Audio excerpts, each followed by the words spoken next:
of attribution. Have I got that right? That's exactly right. That's exactly right. As we sip our wine.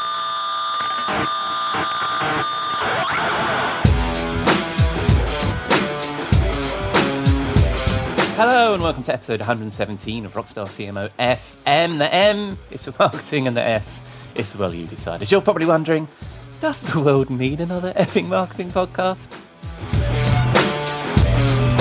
I'm your host, Ian Truscott. I'm no rockstar, but I've picked up a thing or two over the last 20 years on my tour from techie to CMO. And each week, I chat to the true rockstars, my fabulous guests and chums, and hopefully share with you some marketing street knowledge that will inspire your inner rockstar CMO. Come say hello. We are Rockstar CMO on Twitter and LinkedIn, and proud members of the Marketing Podcast Network. This episode was recorded on Friday the 3rd of June. I hope you've had a good week and you are well, safe and staying as sane as you feel you need to be. This week, Jeff Clark has some great advice on managing your Martech stack. I get some marketing street knowledge from Tim Parkin, a global marketing consultant, advisor and coach, and I wind down the week in the Rockstar CMO virtual bar with my chum Robert Rose for a cocktail and a marketing thought.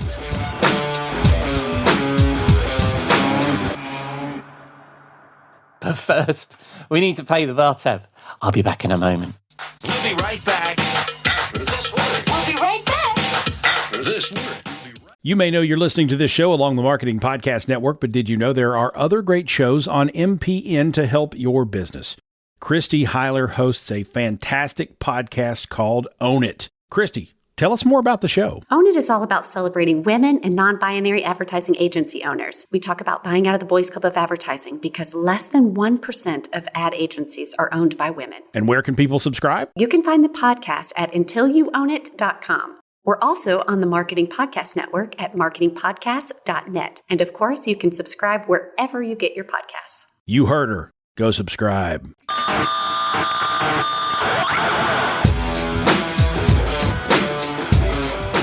On to our first segment where I chat with my chum Jeff Clark, former Serious Decisions Forrester Research Director, and we dig into a perennial topic for this show as he warns us to beware the Martech stack.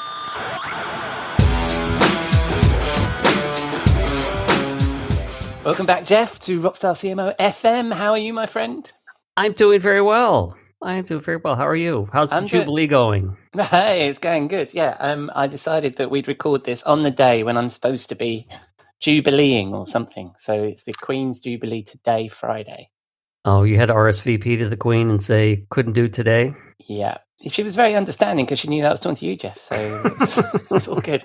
In fact, actually, the Queen is slightly poorly and couldn't make it to her own I know. thingy this morning. That was, yeah. So get well soon, the Queen. I wish I could, when I'm her age, if I get there, I wish I could do so well. Yeah, I agree. and popping out, I mean, that service went on for hours and hours and hours, so I'm not surprised. Might still be going on now, I'm not sure. So let's start off with our normal first agenda item. How's the weather there in sunny Massachusetts?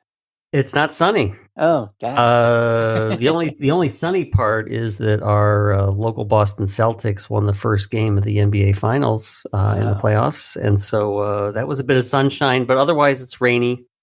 Wow. Not expecting sun until afternoon. Wow, I don't think we've got sport on the agenda, so we'll have to add that then. We may have to at least through this time period because this is big. You know. Wow. Well, awesome. If it's bigger than the weather, I'm happy to talk about it, mate. And here we've had a sunny morning and it's now clouded over. I think it looks like we're going to have a shower. So that's the update for Friday, 3rd of June. The weather across two different locations. And we had permission from Irene to talk about the weather, by the way. So there was an update on LinkedIn that informed us that we could do that. Hello, Irene. Anyway, so last week we promised we were going to talk about you have a great title for this segment. Beware the Martech industrial complex, which I think is a fascinating topic. And I'm guessing that as I've already blathered on for 2 minutes, we're probably not going to make 20 minutes, but I know we're going to try. And the interesting thing about choosing this topic, Jeff, is that both of us actually come from the Martech industrial complex.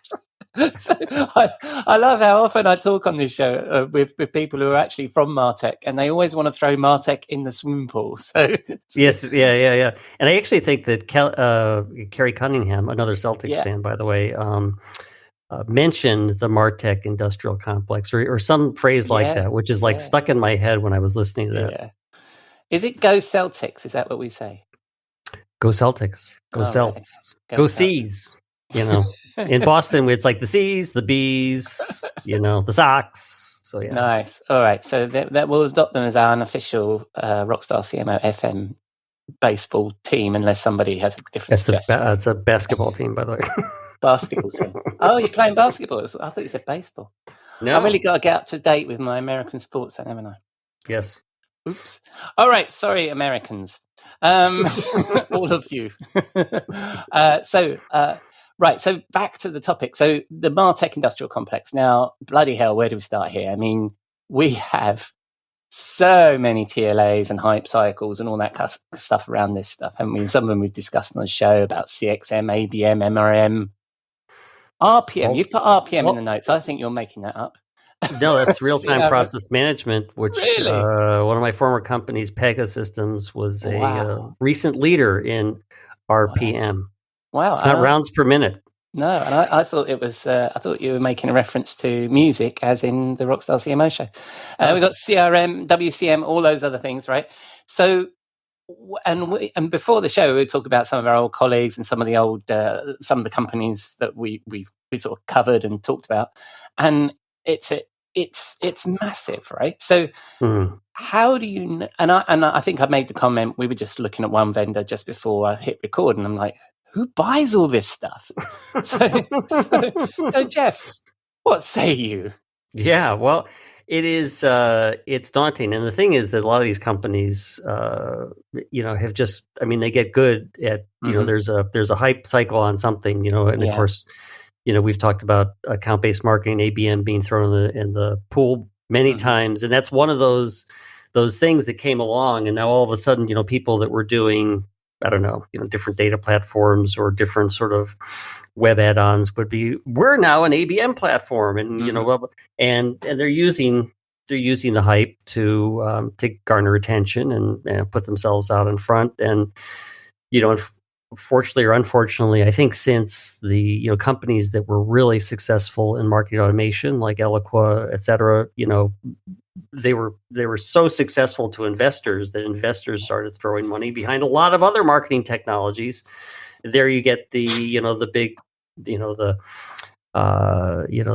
picture that's shown every year where there's 5,000 companies in Martech. There's 8,000 companies this year. There's 10,000. Let me pause you on that point for a moment, because I've had a scratch at that a couple of times, and that database of vendors is out of control, because it is so many of them now. When I look at them, they are either agencies with a product, or they're a single person company with kind of a product. They're services that. Or they're a product that appears in multiple categories, so they get counted several times. That was like when we were at STL, that was the case. Yeah, I don't want to denigrate the great work that Scott Brinker does and the Chief Martech, but I think that there's a frothing going on in that. I mean, I'm the CMO of a company that are highly acquisitive, right? So it's part of my job to look for this kind of stuff and to look into this kind of research. And honestly, you start looking, and 4 out of 5 of them I'm finding are not here anymore. One-person things, agencies and stuff. So I'd love to get that true number of how many really are Martech vendors. But I've digressed on you. And the other thing is, I think, to set this up as well, is that one of the things I think we discuss a lot on here, and I discuss with my guests, is the fact that Martech seems to be controlling the marketing process and our behavior and how we work and stuff. So it's important, as opposed to the other way around. Yes. So how do we control this? How do we? I mean, you say that we need to beware the Martech industrial complex. How do we prepare ourselves? How do we beware? Yes, and I think that it's we've got this, or I've put together these 6 steps to put yourself in control, because I think that's the key theme is you're in control of the the purchasing process. You're the buyer, and when you say you, it's kind of like the grand you, you and your team, you and your executive are the ones that should be in control. And too often, which I know we've mentioned many times before, people come in and it's like they find the shiny object that's like, this is going to help me actually do my PR better or do my this better or that better. Yeah. And so you always have to give it the smell test. But rather than being reactive, companies and marketing operations teams, marketing technology teams that have done this well, they don't try. They try to get out of reactive mode and get into proactive mode. So the 6 steps to put you in control is part of being proactive and charting your own destiny. Yeah. So shall we start? Should we go yes, down, absolutely. I was going to say down the list. I actually said this last week as well. We love a list on this show.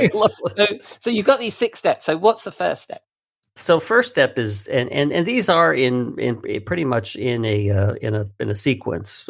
So first thing is to know your priorities, and that might be easier said than done, but typically it's and this is where you have to start putting some pressure and responsibility onto your executive team to make sure, are they clear about what their priorities are? Do we know what our near-term strategy is? Do we, in our annual planning process, have we identified areas where the gap of us getting us to our goals, one of the pieces of that gap is technology. So if we're expanding into a target market, or we're looking for new personas, or maybe we're taking more, of a target account approach, then you'd say, okay, this is a priority that we need to make sure that our technology is helping us execute on that. And anytime when we used to do, as consulting engagements, we used to do technology assessments, the first thing we asked was like, what goals, give us 2 or 3 goals that are driving what your company is trying to do and what marketing is trying to do to support that. And then we can understand how everything fits into that. Right. So this isn't about requirements necessarily. This is about and is this from a proactive perspective, or is this about an audit perspective? Because it's both. Quite often this starts off, doesn't it, that somebody saw something on the web one day and said, oh, that looks shiny, I'd like to do that. And that sounds like it's going to help me with this very tactical thing. But you're saying that if somebody comes with a request like that, they should ladder up and figure out, how does that actual thing... How does that help us meet as marketing team? How does that help us meet our goals this year? How does it help with the company? How does it fit into the company strategy? And if it's a nice thing to do, it's just as you're doing your prioritization and having some sort of more structured way of prioritizing investments, and not just technology, but any kind of investment. There should be an element of scoring fit to the strategy. It's almost like a 5 whys, isn't it? I mean, the first thing is, well, why do you want it? Well, it's going to help me create blogs faster, or something like that. Why do you want to create blogs faster? Well, because they engage the audience. Why do you want to engage your audience more? Well, and etc., isn't it? And until you ladder up to a business need, right? Yep. Yeah, cool. So know your priorities, your first one. What's your second one? Second one is get executive support, and you can use the articulation of the priorities, number one, as your means of aligning with executive leaders. And so, for most of our audience, that's going to be, the CMO. It could also be, some other executive like the head of sales, or, support, or professional services. So there could be multiple people, business unit leaders, but it's like, you want to make sure that what executive is in your court for when you make a proposal for big investments, and make sure you've talked to them. And this is, it's like sort of evaluating any kind of process or for improvement. It's like, start with the executive in your, line of reporting to make sure they understand what you're trying to accomplish, and that they know you're trying to accomplish something that is supporting their objectives, so that you're, basically you're aligned and on the same team. And it may broaden out, like I said, maybe your line of reporting, but if it's a big investment that's going to encompass things like sales or partner channel or whatever, then you want to make sure that you're on their radar as well. Yeah. The issue there, though, I think with that is that increasingly, I think that, with SaaS and the ability to, access tools just on the credit card, is this part is being missed completely, right? Because it falls under the radar of somebody's ability to buy, and so therefore some governance is lost, isn't it? And then you end up with this shanty town of crap of all these different tools that you need to stitch together that have a cost later in the line, because you never went through this process of getting executive support, because there's actually some due diligence that will help you in that. Which actually gets us to point number 3. Splendid. So the third step is to assess the stack, assess what you've got, and this is where you find the shiny toys. It's like, how did that get in here, and why was that decision made? Or as is often the case, there's multiple things that do something similar. And this is where it gets kind of difficult to play the game of which one do we keep or whatever. But when I would be talking to clients about a technology assessment, it's like, you not only have your priorities, but you've got some basic things, for every tool that's in the toolbox here. How does it deal with data? How does it help us? Is there a return on it? Who's using it? I mean, is anybody still using it? And with that lens of the priorities, you can start sorting out a lot of stuff that we need to get rid of, which actually helps you. It lays the groundwork for instilling governance, because then your executive can say, well, you need to actually put together some sort of governance process to make sure that we don't make these bad decisions. No, absolutely, because there's cost down the line, isn't it, of tying it all together. And even if you're not actually putting in technical integration effort, there's an effort of manual integration and people being able to find stuff, know what system things are in, all that kind of crap. And then the other thing is, you touched on there, is like data and content, and those are the important things. I mean, when you do assess a Martech stack, I'm sure you come across this, is how many places am I storing images? How many places am I storing, customer data or usage data, or any of the vanity metrics, right? So absolutely. So number 3, assess your stack. Perfect. So where do we go next with number 4? We need to we need to paint the picture, which is kind of what you were alluding to there, is to build a graphic demonstration of you could call it a process view, you could call it a data flow view. But when you start laying out, here's what's in our stack, and here's where we're engaging customers, here's where we're storing data, here's what's processing engagements, leads, opportunities, here's our productivity tools, here's what supports the website, and you see how everything goes together. That's when the thing I experience is people go, so I didn't realize that this tool sat within this data flow. I didn't realize we were spending this money on something that was not connected to the rest of the stack. Or there's all kinds of things that just like pop out that people. It's like I kind of knew this, but it's like now I see it visually, and it helps so much in terms of communicating the issues, because you can say, here's where the breaks are. Because one of the things I used to do is to like go through a lead flow, not like a funnel, but it starts at these tools, goes to this tool, goes into market automation, then it goes to CR, and say, here's the breakpoints. We're not getting data from here. We're getting redundancy here, and then people go, so we got to fix that. So, and I imagine that in your work, you've seen both, right? You've seen both. There's been breaks, but also huge overlaps, right? Where you've got multiple tools doing the same thing. Doing the same thing. And it's like, pick one. And I think I remember when you were still at Forrester, when you were at Serious Decisions Forrester, that you actually, there was a case study that you did, wasn't there, where somebody saved a shitload of cash from just going through this process, right?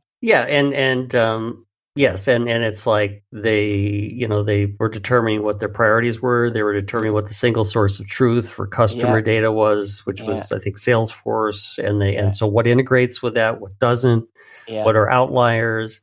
And I think they took, I can't remember the exact number, but it was almost 50% of the spend they were able to get away, get rid of, and then decide what they could invest in or what money they could turn back to for programs, which is where you want to spend most of your money.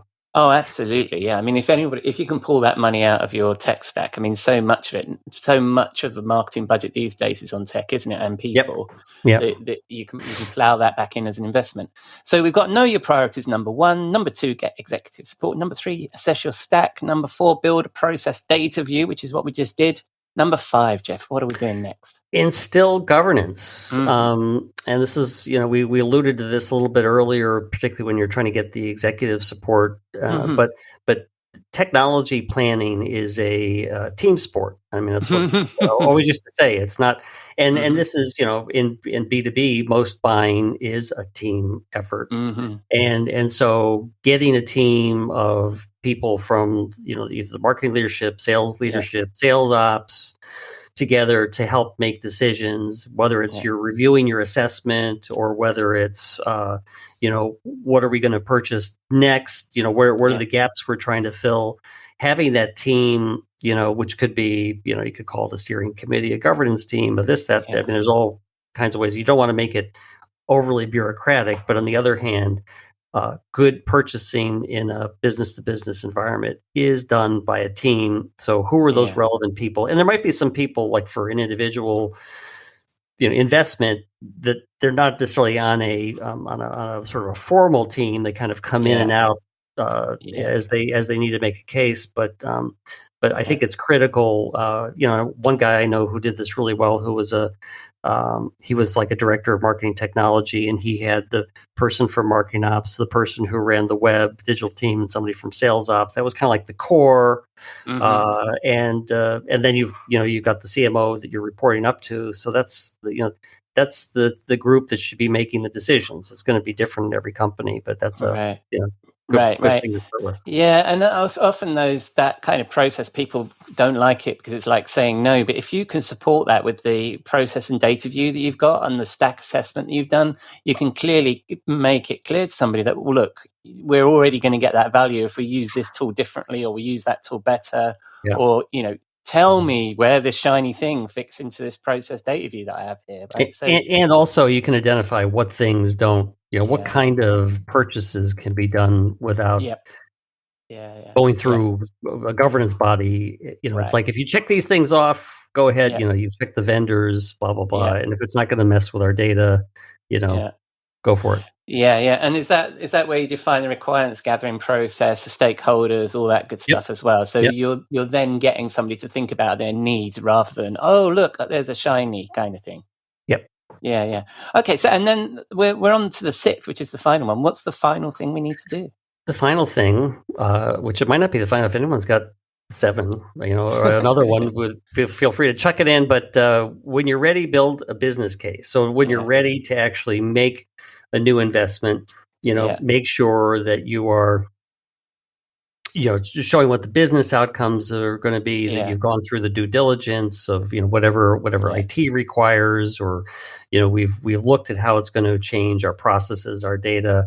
But by doing a business case, even if it's a rudimentary business case, that really helps you for gaining approval, both from your executive who you got your support from in step 2, or anybody else who, like you might have the support of the CMO, but you got to go to the CIO to actually make the final decision. But this thing should write. You got a good case for it. Yeah, I mean, this bit should write itself, shouldn't you? If you've done the previous 5 steps. If you've done everything else, this should write itself. Yeah. So cool. So you're building a business case, and like I say, I think some of these other points are probably more important in a way if you've got that governance process, because so many people aren't going through that business case or executive support because they're just getting these tools on, for $99 or whatever, but they don't recognize the damage that's being done to the business longer term. Yeah.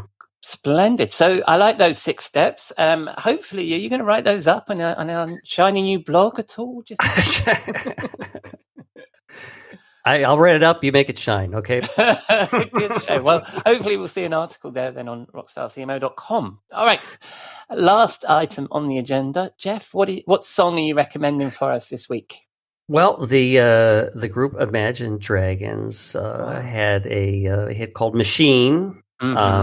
and it has this line, "When are you going to see that I am not for sale?" So I think that underscores everything we've just been talking about. Well, look at us. I don't know what year that was. Imagine Dragons. That's the last couple of years, isn't it?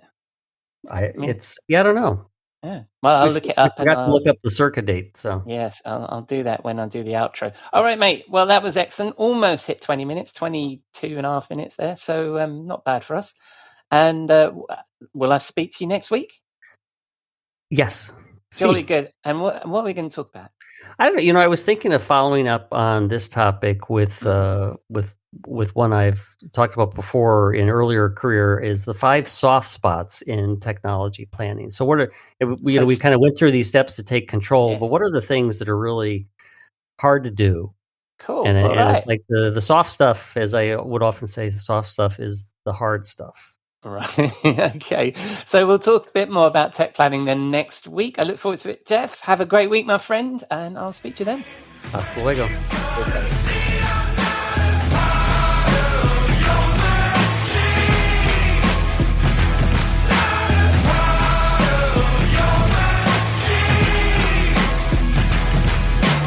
I'm not scared of what you're gonna tell me. No, I'm not scared of the beast in the belly.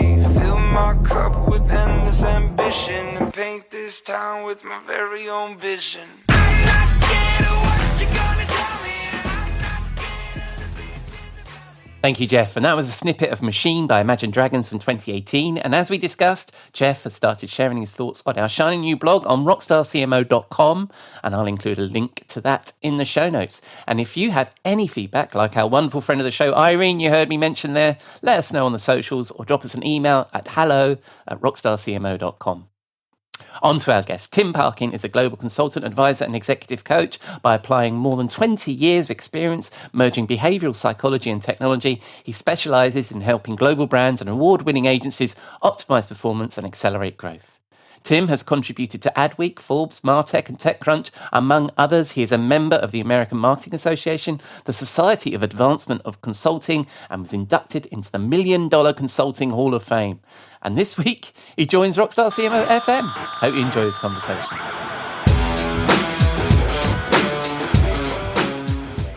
Hi, Tim. Welcome to Rockstar CMO FM. How are you? Hey, Ian. I'm delighted to be here. Thanks so much for having me. Hey, no, you're more than welcome. And where are we speaking to you from, Tim? I'm in Orlando, Florida, sunny and the home of Mickey Mouse and Disney World. Nice. You see, you've got the vibe of the show already because I'm always asking about the weather. So you already said it's sunny. So I'm glad to hear it's hot. Yeah, let's say it's hot and humid always. always. So you run an agency called Parkin Consultancy, or a consultancy called Parkin Consultancy. Tell us a little bit about what it is that you do and about your consultancy. I'd love to. Yeah, I'm an advisor and consultant to marketing executives around the world, really, and I help them maximize the results and revenue of their marketing teams. So a lot of operations, optimization, and generally just how do you make your marketing better? Yeah, I love it. And I talked to a lot of marketers that started in tech. And when I was doing the research, when we were having a chat before, I noticed that you've got a developer's background. So similar to me, I started in tech and then became a CMO. So what inspired you to choose marketing from your technical background? Ian, it is the most bizarre way to enter marketing, I think. Tech is great because you have a very technology-oriented perspective. And today, marketing and technology are synonymous. But actually, before technology, I was into magic, card tricks, prestidigitation. Oh, wow. And as a young boy, I thought I wanted to be a professional magician. And so I was in a magic club. I did the whole thing. But then I realized pretty quickly that if you're a magician, you work nights and weekends. That's when people have dinner parties and birthday parties and things like that. I don't want to do that at all. So I got into technology and love that, but then realized as well, it wasn't really my calling. But I think marketing is the combination of both of those. Marketing is technology, as you know, right? But it's also understanding how people think, how they act, telling a compelling story, keeping them engaged. I mean, that's magic. So magic and technology, to me, that's marketing. Oh, I love it. Plus, I've written some code in my time. I don't so much now, but I think there's a creative process as well. So I think that's also part of what developers and marketers have in common is that creativity, I think, and that creative mindset. I love that. I love that you say that because so many people think of coding as this boring thing that you're sitting there pounding away at a keyboard. You're right. It is problem solving. It is creative thinking. There's a lot that goes behind the scenes. Yeah, I was always fascinated by getting a computer to do something, or even another computer to do something. It's just exactly. I just found that fascinating. That's my background anyway. Now, some of the things that we were talking about before I hit record, and I've seen you talk about, and one of the things I picked up on that I really like, and it's something that we all face in our day jobs as CMOs and sort of marketing leaders, is testing and measurement. And I know that's a hot topic for you as well as us. But I've read some of the stuff that you've done, and you talk about testing and measurement as a strategic enterprise within marketing. Tell us about that. What's your view on testing and measurement? I would say there's two things that matter in marketing, and really only two things that matter, and that's testing and optimizing. And I can make an argument that even something like branding, involves testing. The reality is, the situation that we all have as CMOs, as marketing leaders, is that we don't know what will work.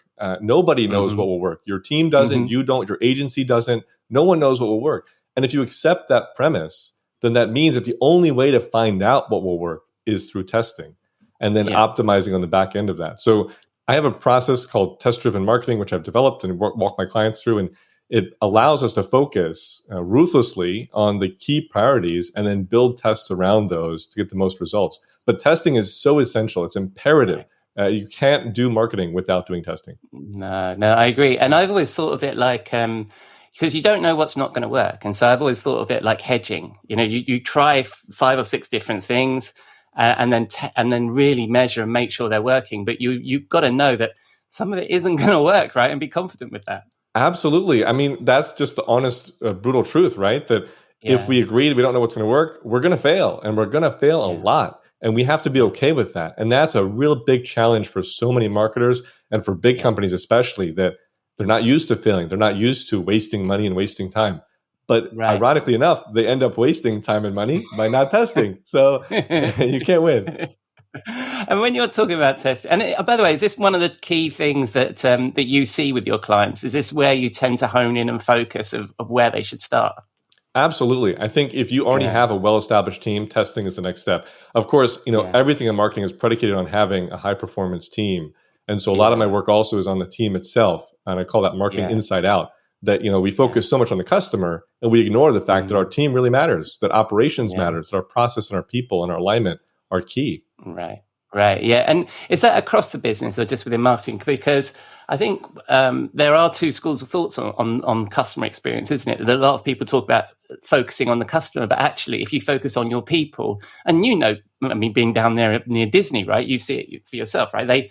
They support their people to give that experience. Is that the sort of thing you think when you talk about marketers? Absolutely. I love going to Disney, and my wife always makes fun of me because you walk around Disney and everything is just so thought out. The people are empowered and equipped. They have processes to handle anything. Most people don't realize Disney has a whole anti-mosquito system to keep mosquitoes out of Disney World. I mean, it's absolutely insane. And the level of detail, trash cans are hidden and look, well designed as part of the environment.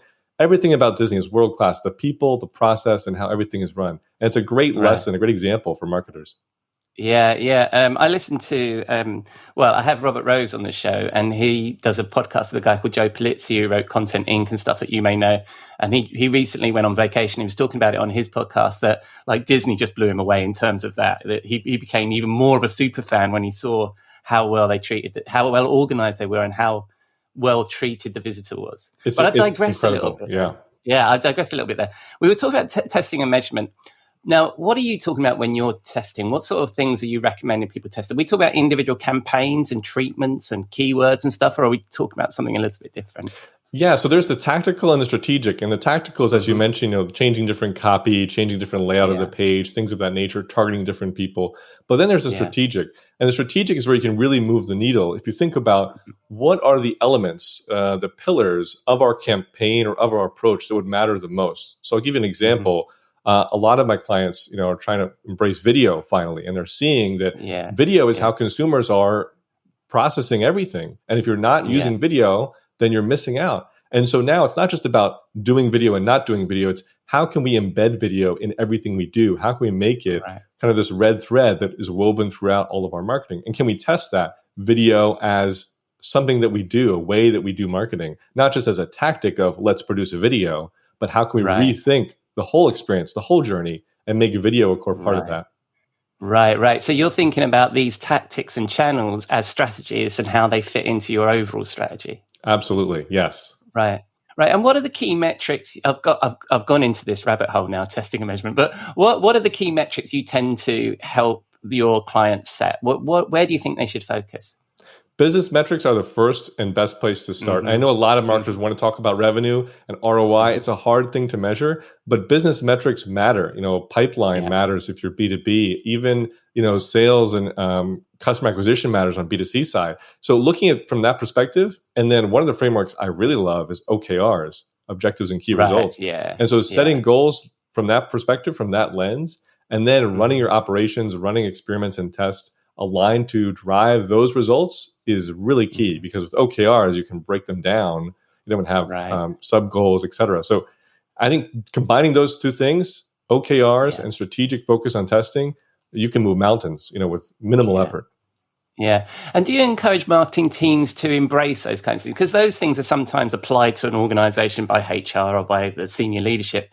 But do you suggest to marketers that they actually own that and do that themselves? Absolutely, yes. And that's what I help my clients with, because it's so imperative. Marketing teams are overwhelmed and inundated and just, exhausted with all the requests and responsibilities and things they have to do. They need prioritization, as I said before, ruthless prioritization. You can't just prioritize. You have to be absolutely ruthless about where are we focused, where's every dollar being spent, et cetera. And that's where OKRs really can help a marketing team. Yeah. What I also find about OKRs is if you're then driving senior behavior with OKRs, then obviously they then drive their team in the same way, and it kind of ripples through the organization, doesn't it? Absolutely. And that's key because you can't micromanage everything, right? And so having some guiding light, having a structure in place. And what I love also about OKRs, not to go on a rabbit hole of OKRs, is how flexible they are. They're not so rigid. It's not, just that we have to hit this goal or not. There's some wiggle room there. And that's really important because it accepts the reality of the world. Yeah. Well, it goes back to your testing and measurement, doesn't it, as the cornerstone for everything. That's the important thing about a good OKR is it's measurable, isn't it? And you can set what that goal is and you can understand that.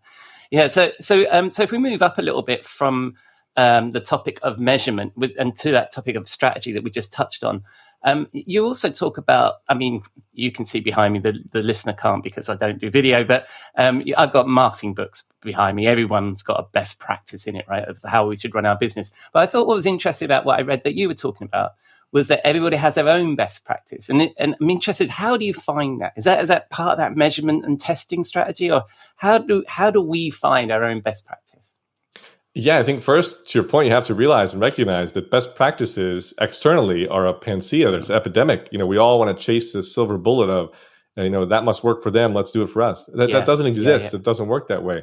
So you're right. We have to develop our own internal best practices. And there's a couple of ways we can do that. The first is just, talk to your people and write down your history. There's many people at companies and now at the Great Resignation who are leaving, who have all the knowledge and all the insights of what worked historically.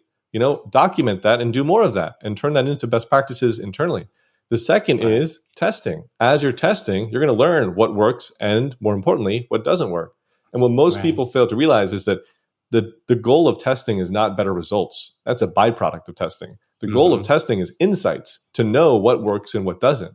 And so if you want to get best practices, you have to do that by testing. But then the third and final way is to ask your team, and they have lots of ideas, and we can talk about ideas, but your team has lots of ideas about what works and what doesn't, and the things that they've seen that maybe you haven't ever asked them about.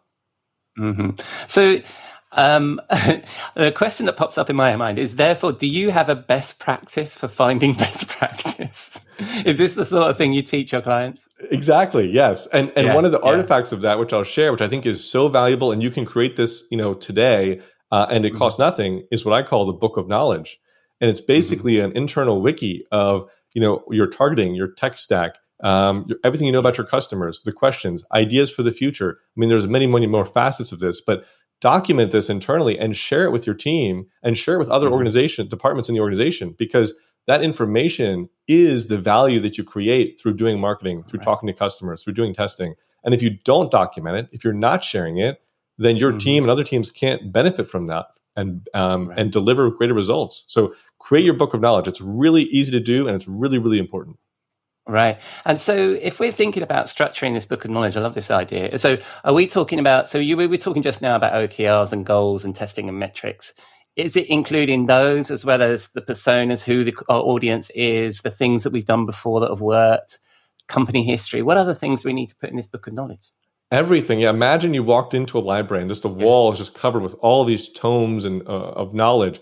And you could say everything we've ever done as a company from a marketing perspective, everything we've ever thought about, every campaign we've run, every result we've gotten, every idea we've had, every example of other campaigns that other companies have run that we've liked, things for the future. I mean, anything you can think of, you can put in here. And obviously you have to organize it and categorize it. But, one of my clients likes to share this across their product teams. So they have, many different product lines.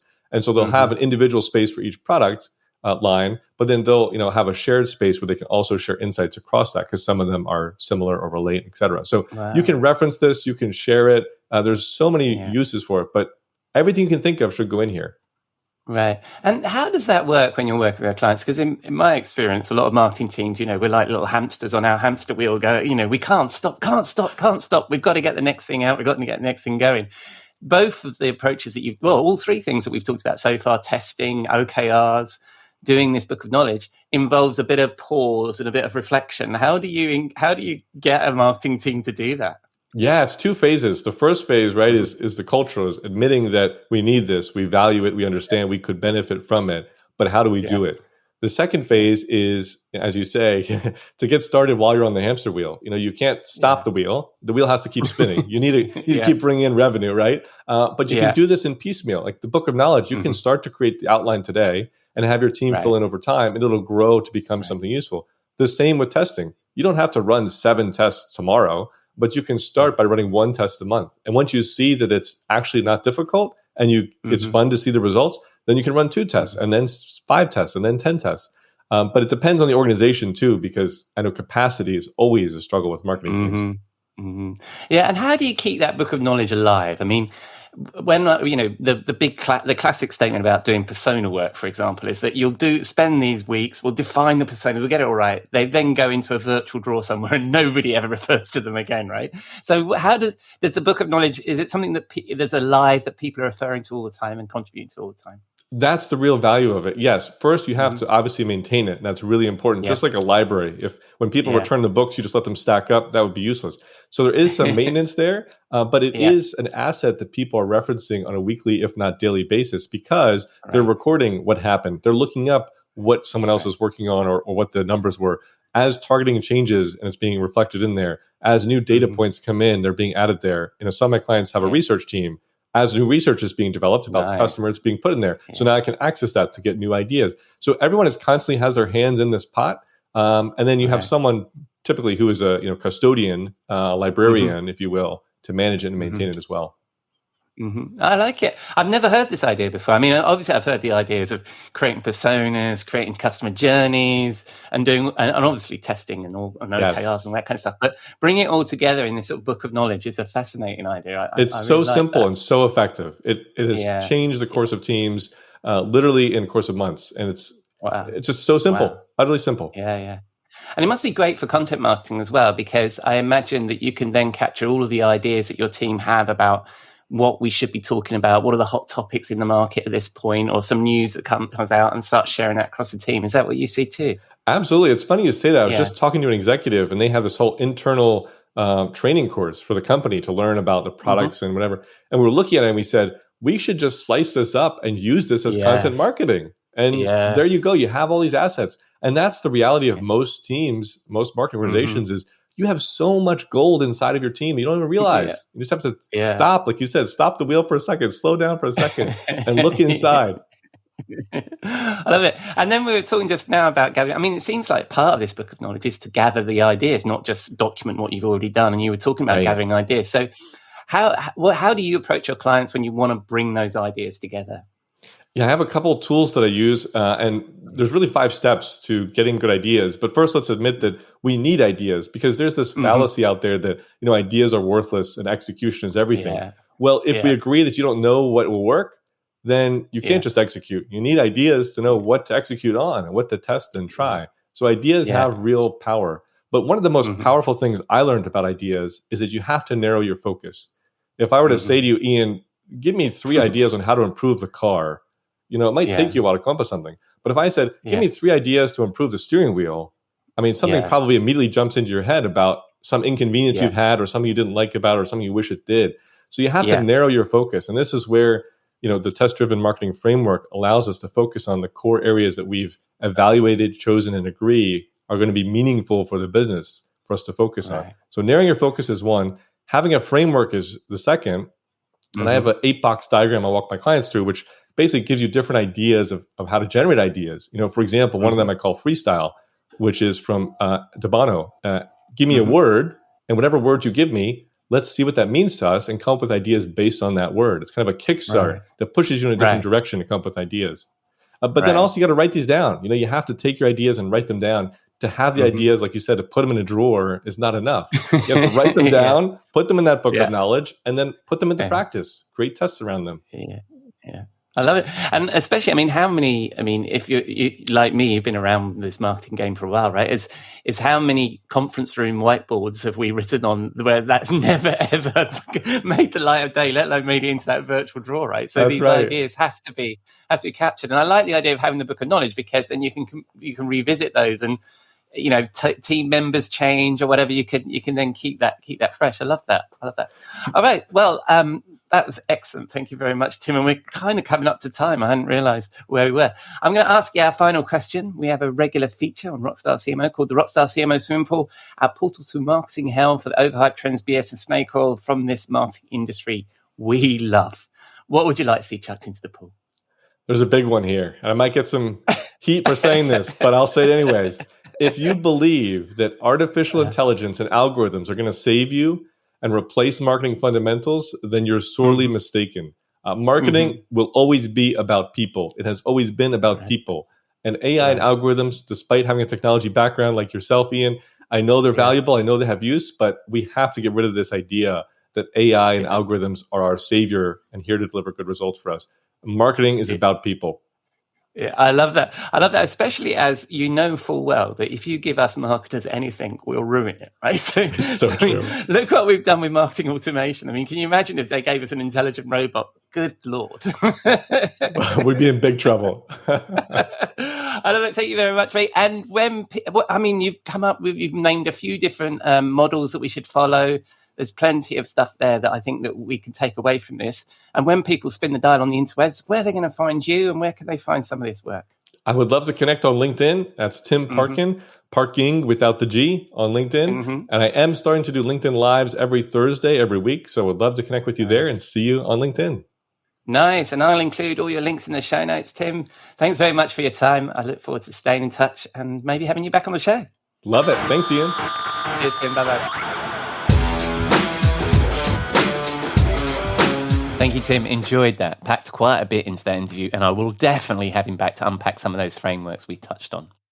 Right, it's Friday evening. Time to wind down in the Rockstar CMO virtual bar and find my friend and content marketing guru, Robert Rose, chief troublemaker at the Content Advisory, for a cocktail and a marketing thought.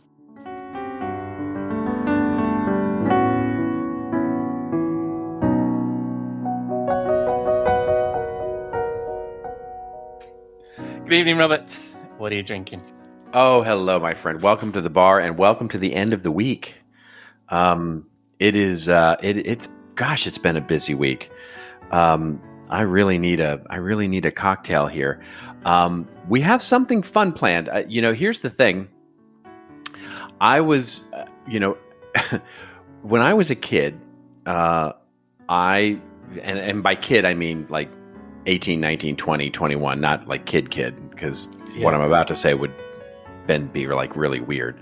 You were brought up in Texas, you know what I mean? So that's right. Well, that's true. So so take it all with a grain of salt, folks. Well, I'll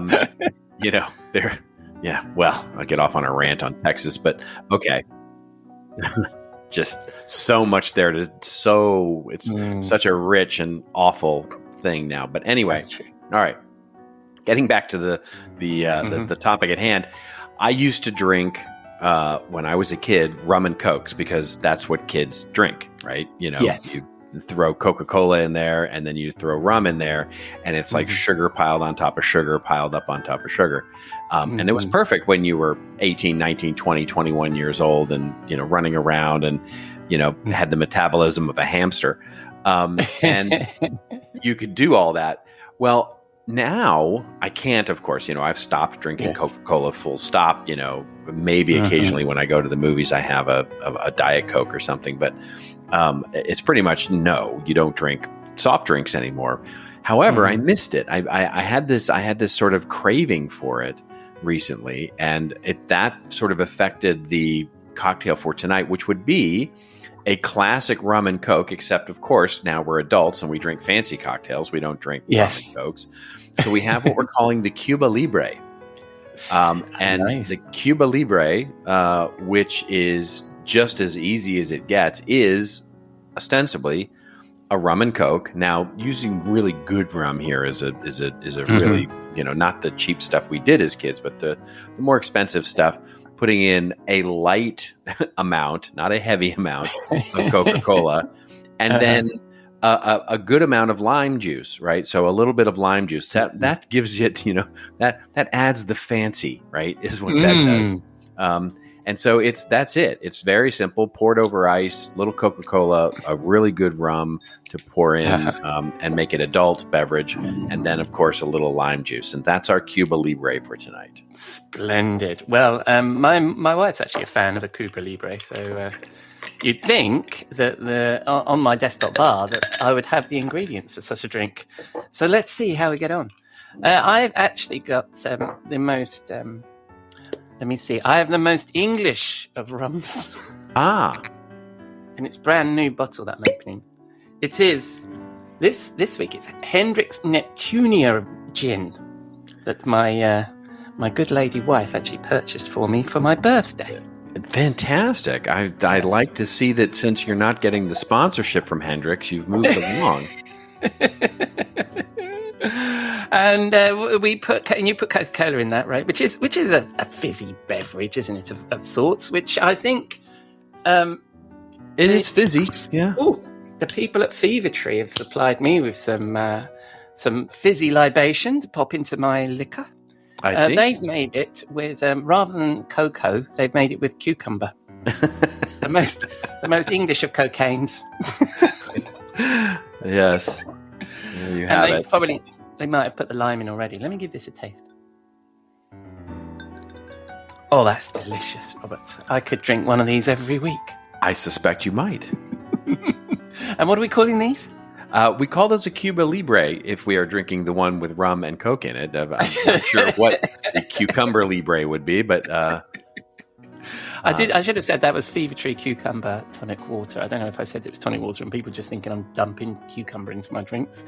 Yes. So we're sipping these Cuba Libres, and I'm partial to one occasionally as well. Whereabouts are we going to be drinking these? Well, I think we have to go. I mean, I would love to go to Cuba, actually. I have it's definitely on the bucket list, and it's becoming more plausible, certainly these days for Americans, which it wasn't for so many years. And so I do have a design to get there. But I think for now, what we do is we go down to the Florida Keys, which is just about as close to Cuba as you can get and still stay within the U.S. So going down to one of the islands on the Florida Keys, putting on a little Jimmy Buffett, and putting our toes in the sand and drinking our Cuba Libres. Nice. And I know that Florida isn't one of your favorite states, but I do like that area. It is not, but the Florida Keys will definitely suffice. That's first of all, it's on the right side of Florida, meaning it's on the left side of Florida. And so, yeah. Very nice. And I think I already told the story on this podcast before of going down to the Florida Keys, renting a convertible Mustang with my wife when we were first married and first moved over to the US. And drove all the way down there and got sunburnt on one side of my face, and then drove back in the dark. No! So you ended up looking like Two-Face from Batman. Exactly. I was Two-Face for the next couple of days. But yes, a lovely part of the world and a great place. And in fact, I probably have had a Cuba Libre or two in that very location. So delicious, very nice. So we're down in the Florida Keys, beautiful parts of the world. We're sipping these drinks, and conversation, as it does with us, turns to marketing. What are we talking about this week, Robert? Well, I think we're going to talk about brand. And, it's an interesting thing. I've been having some conversations of late around the idea of brand, and it's become very important as we've moved into the post-pandemic sort of noisy digital world, and how much of the experience we have to create through digital, and branding has become, and brand messaging has become sort of a thing. And interestingly, something I said to a colleague sort of perked up her ears and sort of reminded me of the disconnect we have between measuring brand and value for the company. And, back once upon a time when I was a CMO, and my boss, who you actually know, he used to ask me, he and the board would often ask me, they would say, about our efforts at building brand, and what were the results, and what value did branding add to the business over the last month. And my answer was always the same, which is good things. And no surprise that they wanted a little more specificity than that, but that was as specific as I ever got, was good things. And here's the reason I say that. When we, and these days, by the way, we see it in our research, right? The research that CMI did in 2022, if you look at the 80% of marketers that we surveyed said creating brand awareness was the goal that they wanted to achieve, and was the goal that they did achieve by using content and content marketing. And then when you say, okay, great, what are the goals associated with that? It's fascinating, because when you look at it, it's building credibility and trust, educating audiences, building loyalty with existing clients and customers, and creating brand awareness are the top 4 answers for the goals, full stop. So it's no surprise that 80% said brand value is it. But what I found interesting was that measurement, right? So it's like, what is your objective? Brand awareness, credibility, and trust. Those are all brand goals, right? Those all have to do with brand, which is interesting, because then when you say, okay, well, how are you measuring that? Well, the top 4 answers go right into the vanity metrics, right? They go right into what we typically would assume that we would see with those efforts, which is traffic. And then we see email engagement, and then we see social media analytics, and then we see, website engagement, time on site, and those kinds of things. Those are the top ways that we measure that brand. And of course, none of those are relevant, right? None of those are terribly relevant to the value of the brand, right? In other words, the pushback, if we go ask for more money for brand awareness, and we say, how are you going to measure that? And we say, let's say website engagement. Well, that doesn't mean you've grown credibility or trust, because it could just mean that your increase in website engagement is people scrutinizing the digital content for how awful it is, right? And they don't actually trust the brand at all. In fact, that they're trying to find what they're looking for and can't find it, and thus the time on site is actually the exact opposite indication from it. Or engagement from email, if that increases and you go, great, what happened? And it's like, well, engagement from email, because we started talking about something that they actually really cared about, which, you guessed it, wasn't our brand. And so measuring brand value against the engagement of these kinds of metrics is really difficult, because, and this is your tweetable moment, I guess, which is measuring transactions is easy, but measuring triggers and motivations is hard. And so when you start thinking about brand value, there are ways to do it. There are definitely ways to measure brand value, but the question, and this came up in my discussion with my colleague, was because we often talk about share of voice, right? Which I absolutely hate as a metric, because I always want the object in that sentence, right? I want what voice of what, share of voice of what? Is it more awareness? Is it more trust? Is it more action to buy? What is the share? What voice are we trying to get more share of? And that's a really interesting way. So one of the things that I've found is that it goes back to my conversation with my old boss, which is you kind of just need to be satisfied, because it can be analysis paralysis to try and figure out all of these things. So if we just start saying, hey, we need to do some level of brand awareness as part of our marketing mix, what happens when we do that? Good things happen. It will be more trust. It will be more engagement. It will be more sales. It will be more profitability, share of shopping cart. All of these kinds of things will happen when you do brand efforts. And ultimately, then the question becomes, how much brand building should we do? And my answer is also unsatisfyingly, enough. You should do enough, do enough and good things happen.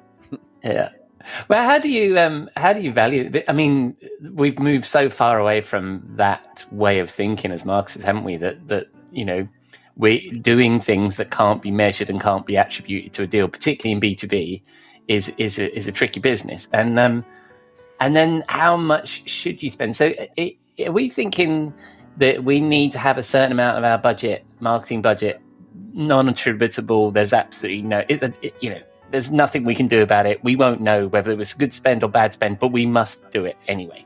Well, exactly.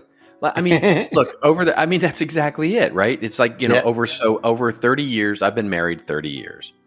And I've learned over those 30 years that doing good things for my wife provides good things in return. Now, I have no idea how much time or effort or money I spend on these things, though I would bet it's significant. Now, I could easily measure the transactions, right? I could easily measure the time, the effort, or the money I spend on these things. But even if I did, it would be impossible to connect them value for the good things I get in return. It is a savings account that you ultimately just put equity into. And if you think for a minute, like the love that you have for somebody in your life, maybe it's your partner, your mom, your dad, your children, maybe even a dog, you go, well, how much love is in there? Have you measured it lately? Well, if you can't measure it, it doesn't exist, right? No, of course, that's ridiculous, right? Sometimes the most accurate answer is enough. And the answer is you don't know until you start doing it, right? And so you should have some level of brand building built into your marketing mix. And, it really depends on, in many ways, where you sit within the marketplace, your context within the marketplace. If nobody knows what you do and nobody knows who you are or what you stand for or why you exist, a healthy amount of brand investment is really important. And if everybody knows what you do and everybody knows why you exist and everybody knows your product, but you're simply trying to get them to, purchase more of the things that you do, i.e. Apple, for example, well, then you can do less brand advertising and you can do less brand effort work and you can actually focus more on direct marketing. So these are levers that you pull and push, not based on some algorithm, but based on the trust and the creativity and the gut feel that you have as a marketer. Yeah, absolutely. And I think you've told the story before where you were working with an organization that decided to invest a lot in marketing, and they did a number of activities. And when they looked at the attribution across all the activities, their marketing had worked and then increased sales and all that stuff. But when they looked at the individual tactics, none of them had actually worked. But as a group, they'd worked. I'm probably telling your own story really badly, but it's like that, isn't it? Like if you do a good job of branding, then your PPC works much better because people will click on your ad because they've heard of you. Yeah, that's exactly right. I mean, good things happen, right? I mean, that's exactly it. Yeah. Yeah. No, very good. Well, so that's excellent. So branding, we've got to do it. We don't know how much we need to do, but we know we need to do it, and we don't know how much to spend on it, but we certainly know we're not going to get a return from it in terms of attribution. Have I got that right? That's exacly right. That's exactly right. As we sip our rum and cokes. Well, it makes a lot of sense now after a couple of these. So when people want to read more of this stuff that's exactly right, that's written by you, where are they going to find that, Robert? Well, they'll find that on our website, which you might find if you spin the internet dials to contentadvisory.net. Splendid. And when people are continuing to spin those dials, you nicked my line, where are they going to find you? Well, they'll find us on the usual, although I've been finding a lot of more activity these days. I mean, we'll see what Elon does with our beloved platform of Twitter, but I've been spending a lot of time on LinkedIn of late. Yes, very good. All right, so I'll include all those links in the show notes, and most importantly, will I see you in the bar next week? You will indeed. Excellent. I'll see you then. Cheers, mate.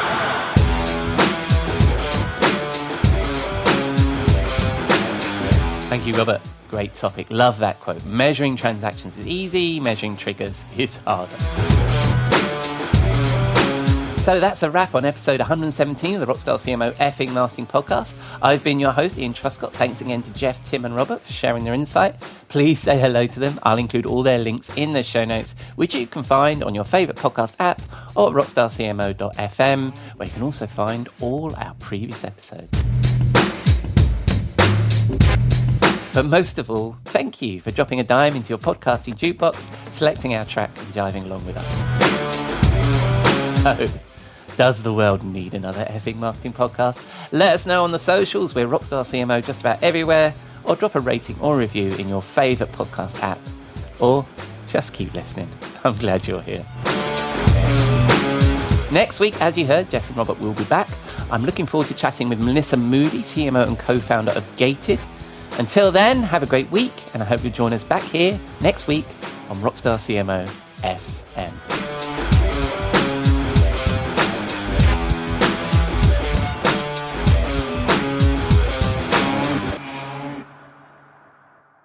This podcast is heard along the Marketing Podcast Network. For more great marketing podcasts, visit marketingpodcasts.net.